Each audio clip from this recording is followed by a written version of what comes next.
Welcome to Keeping Up with Jones, the Lonnie Jones podcast adventure. You are going to hear the stories from the eclectic life of a guy who is a professional counselor, a family man, a SWAT team chaplain, outdoor enthusiast, a guy involved with ropes, 10th Planet Jiu-Jitsu, a chaotic Jedi, and who is a recipient of an honorary doctorate from the University of Adversity. Using these stories, we take the facts lead to concepts, and from the concepts we make a variety of life applications. Just a caveat about the facts. Most of the time we will tell you the facts just the way it happened, but once in a while we'll give you the facts the way other people remember how it happened, and that usually includes a tablespoon of embellishment. No harm is meant, just good, clean fun for educational purposes. Please subscribe and share this with your friends or your enemies. It might help them to be better people if they listen. As always, we thank you for keeping up with Jones, the Lonnie Jones podcast adventure. Faulkner University introduces the Master of Arts in Christian Counseling and Family Ministry. Many youth ministers are not well prepared for the complex challenges facing youth, parents, and families today. The program is not designed to fulfill any requirements toward becoming a licensed counselor, but is designed to equip the career youth and family minister to do just that, minister to families, by integrating prevention-oriented counseling skills and intervention strategies within a church setting. Courses include, but are not limited to, counseling skills, counseling couples and families in crisis, family dynamics, human intimacy and sexuality, parent and character education, and church assessments. All courses may be completed online from the convenience of your home or workplace and at the time that fits your schedule. Most courses are only 8 weeks long. There is a 60% tuition discount for members of the Church of Christ. Visit the website faulkner.edu/KGST. KGST stands for Curley Graduate School of Theology. That's faulkner.edu/KGST, or contact Jimmy Holland, Director of Biblical Studies Recruiting, at jholland, HOLLAND, jholland at faulkner.edu with any questions or to find out about the eligibility requirements for the tuition discount. Faulkner University is a sponsor of Keeping Up with Jones, the Lonnie Jones podcast adventure. French toast. It has a ring to it, and dare I say it, it has a certain je ne sais quoi. As a child or as a younger person, we didn't really have many cultural opportunities. When my brother and I went to Tobago on a mission trip, I believe we were the first people in our family in several generations to leave the continental United States, at least as far back as I knew, since the original Joneses and Mullallies had come here from Ireland several generations before. Our Uncle Ray went to Vietnam, but I do not consider patrolling a river in a gunboat as exotic travel or a cultural experience. But here I was as a younger child, and probably a middle school student, if not just a little younger, and I was on a mission campaign. But this was before we went on the trip to Tobago. We were knocking doors and inviting people to the beginning of a new congregation. They had built this little church building, and they were going to have a gospel meeting. There were going to be a series of lectures, and then after the lectureship was over, they were going to start meeting there regularly on Sundays. And we were walking around the neighborhoods, knocking on doors, ringing doorbells, and handing out pamphlets, and inviting people to this event, and inviting people to become members or to start attending this new local little church. We were in the Logan Martin area. And I remember there being this restaurant down there, and I think it was called the Big Bull Steakhouse. And our little group of church workers ate a lot of meals there because there wasn't really a lot there in the area. And for some reason, I have this memory that we might have spent the night in the hotel that was attached to the Big Bull Steakhouse. And we got up one morning, and maybe I'm mixing two stories, but anyway, that's how I have them connected. And I'm sitting at this restaurant, and I'm traveling with just my older brother. and there are no adults around. There's no parents. I mean, there's the adults that we were with, but it wasn't like somebody was helping us order. And I remember looking at the menu and seeing the words French toast. Now, I knew I liked French fries, and I had eaten chicken cordon bleu, and that was a winter chicken dinner. I'll show myself out. So my little middle school mind could not even imagine what the French were doing to toast. So I ordered French toast. Up to that point, every one of my days, and I mean every one of my days, started with breakfast. And that breakfast was carefully and lovingly prepared by my dear, sweet mother. She is not a sophisticated cook. Now, she's a good cook, and she fixes things and entertains people, and we've had many guests in our house, and many people have sat down at our table and eaten. But her powers in the culinary arts are not in the realm of entrees, but in the realm of treats. She made a very famous heavy yellow cake that we called pound cake, and we always had pound cake in our house. I carried pound cake to school every day in my lunch. If you were to break into our house, you would get a hug, a slice of pound cake, and then my dad would shoot you.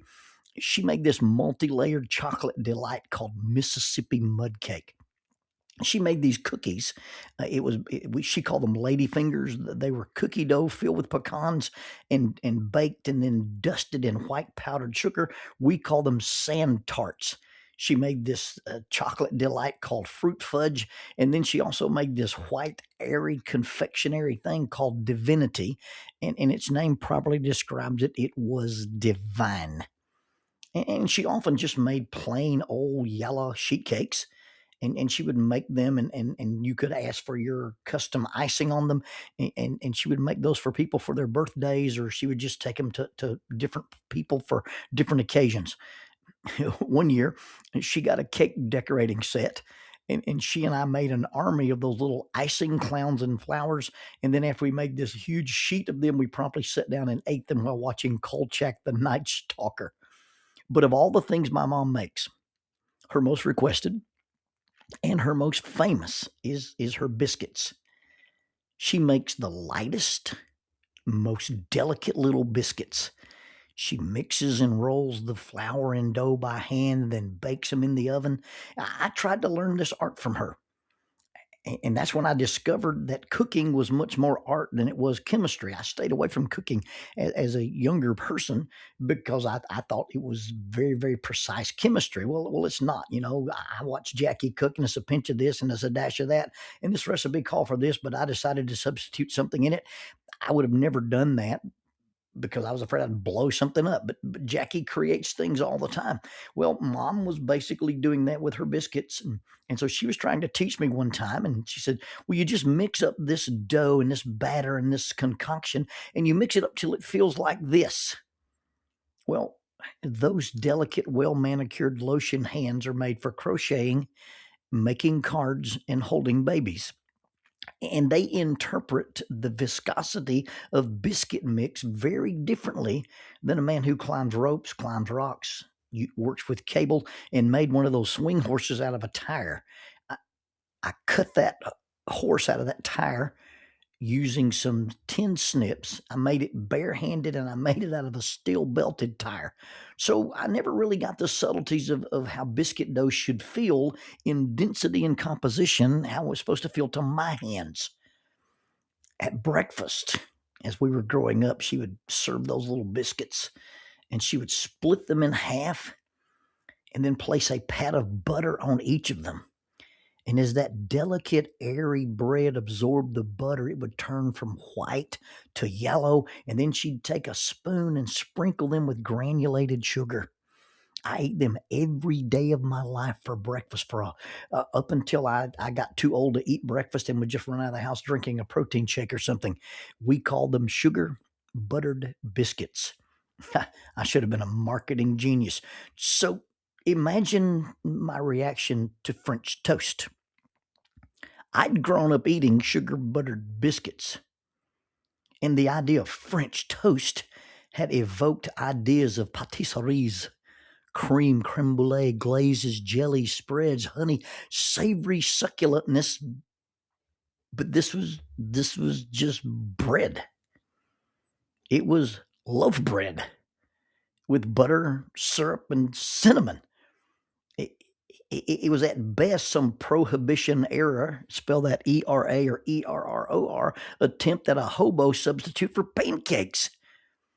It was a very, very poor knockoff of my mom's sugar buttered biscuits. I could have been eating bacon.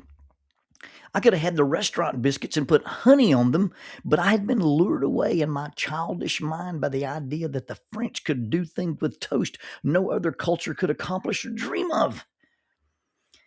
I never even imagined they could be so disappointing. But to quote the great Ted Nugent when describing a buck deer, he said, if I could tell you about a buck deer, it's just like this. They eat, they pursue women, and they run away, kind of like the French. Well, when I first heard him say that, my moral outrage was dampened by my early experience with French and their toast, so I'll give Uncle Ted a pass. Now, I did have one encounter in college with a young lady named Lady Anderjeski, and she suggested that she thought I would look cute in a beret, which she pronounced beret, and said beret not being a black Ranger beret or a green beret, I had no interest in wearing one despite having received the fashion tip from a co-ed from France. Just a caveat, the Rangers no longer wear the black beret because in 2001 it was made the standard headgear issued to all Army soldiers. The 75th Ranger Regiment was granted permission to wear a tan beret in order to remain its distinct identity. Now, not all U.S. Army Rangers wear tan berets, and not everyone wearing a tan beret is an active Ranger. The tan beret is specific to the 75th Ranger Regiment and Ranger qualified instructors in the Airborne and Ranger Training Brigade. Those who complete Ranger School and get the coveted Ranger tab but not serve in a Ranger battalion, they serve in like a regular Army unit like the 82nd Airborne, those guys will wear a maroon beret. But I digress. French girls, notwithstanding, the whole French thing was very disappointing. And this toast thing was utterly misleading. Or maybe I'm just overreacting. If you order sugar buttered biscuits, what do you expect? Oh, wait, I'll get a biscuit with sugar and butter. If you order food from a drive-through window, you get food handed to you through a window.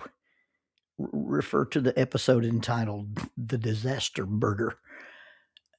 So it should be no surprise that French toast involves toast. And toast is made from just plain old, everyday, ordinary bread.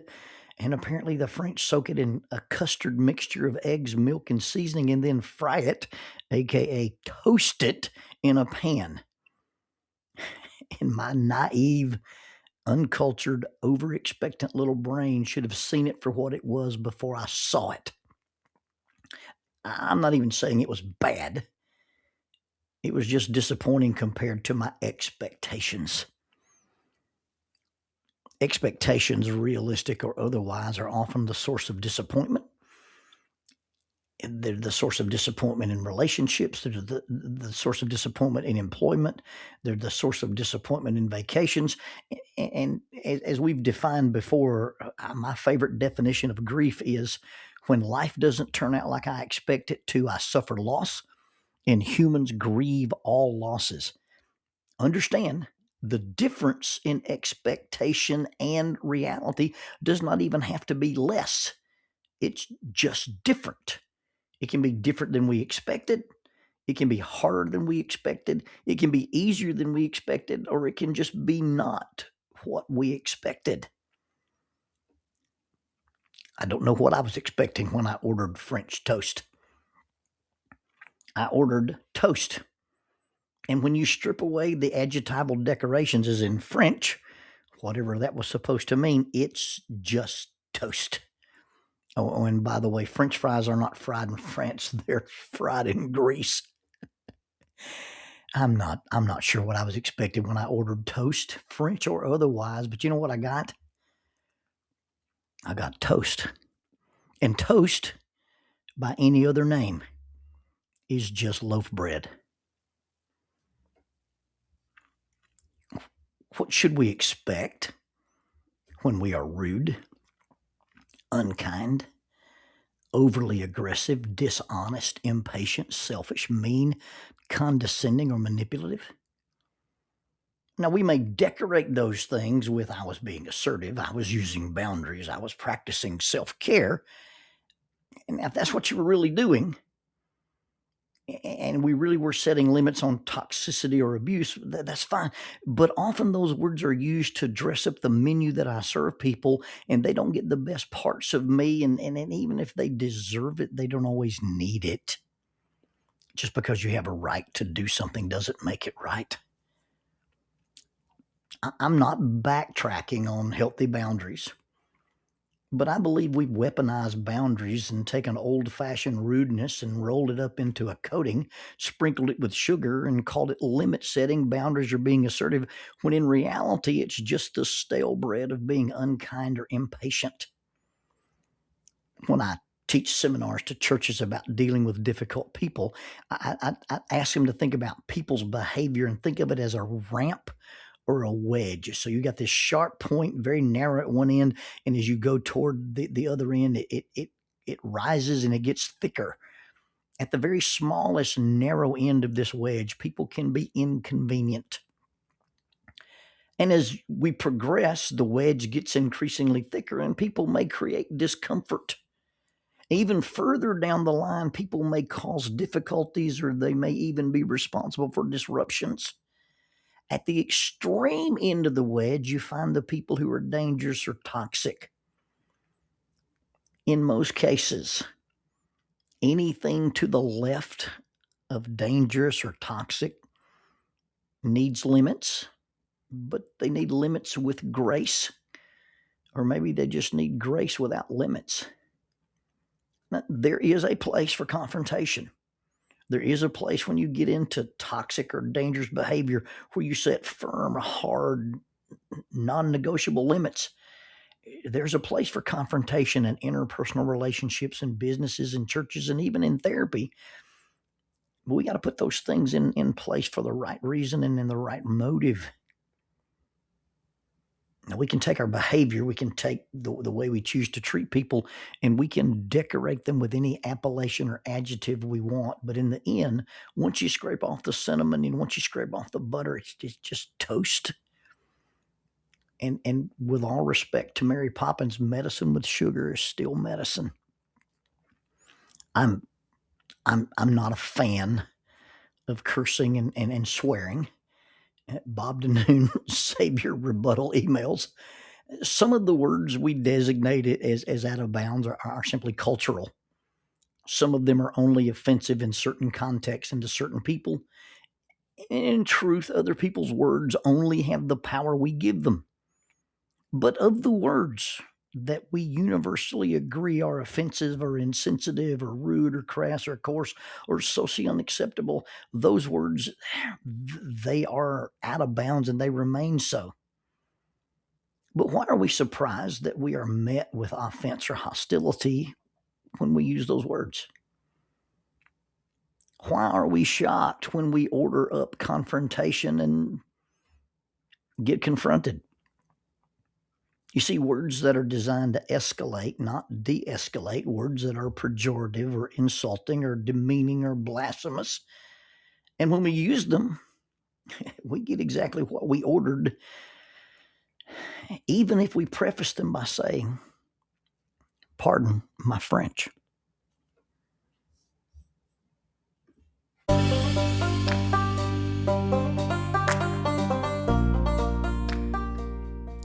Keeping Up with Jones, the Lonnie Jones podcast adventure, is sponsored by us. What? We sponsor ourselves? Is that even legal? Check us out on Amazon. You can have access to the titles of Pedagogue, the youth ministry book by Lonnie Jones, Cognitive Spiritual Development, a Christ-centered approach to spiritual self-esteem, Grappling with Life, controlling your inside space, a small essay using the principles of Brazilian Jiu-Jitsu to talk about psychological and emotional self-defense. If I Were a Mouse, a children's book written and illustrated by Lonnie Jones. And then The Selfish Rill, a very short story about a decision. Also, you can check out our YouTube channel to see archived lessons and presentations from across the country, some videos with rope tricks and knots. Don't forget to visit the Facebook page 550 Guys to learn about the little rope men that we make and that we invented and that we make. And then be sure to click like, subscribe, and share. This is Keeping Up with Jones, the Lonnie Jones podcast adventure.